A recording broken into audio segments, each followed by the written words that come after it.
A day on my life as a 11-year-old full-time content creator. So late upload na nga po ito. Christmas party po namin kahapon, December 20, 2024. Dahil po, hindi po ako sumali dyan dahil po ako nag-video para po may mai-upload naman po ako dito sa YouTube channel ko. Ang gusto nga pong laruin ng mga klase ko ay paper dance.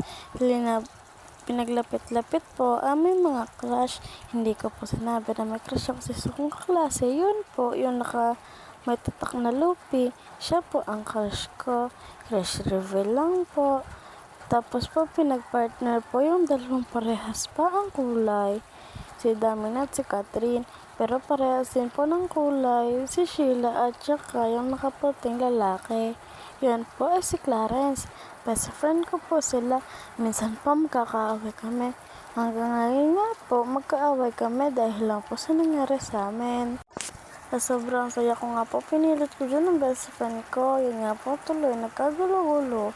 Ang nakabunot po pala sa akin dyan, yung naka-orange doon. Ang bigay po niya sa akin, ayun ni silver jewelry. Ikaw po yun na heart. Gustong gusto ko nga po, kaya itinabi ko. Naka-separate po pala ang aking mga napanalunan.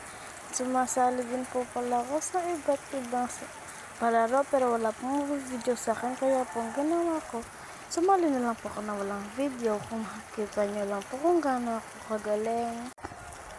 Yan nga po, nag-aano si ma'am, naghahanap na kung pwede sumali.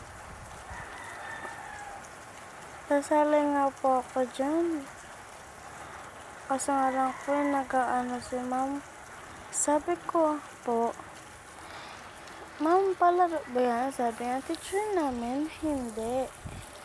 Yan ay pabunot kung sino ang makakuha ng Merry Christmas, siya ang may regalo galing sa teacher namin.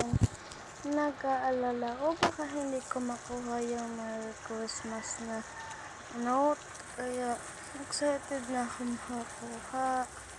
Yan nga guys, malapit na sa akin yung teacher ko.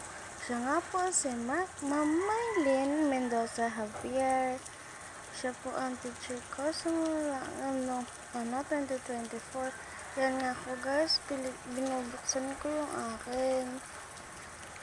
At pag wala nakasulat sa inyo, walang premyo. Dahil yung aking katabi nakakuha ng Merry Christmas, ang swerte niya. Nakakuha pa siya ng bag. Ang lungkot ko dun guys. Bye bye. Love you.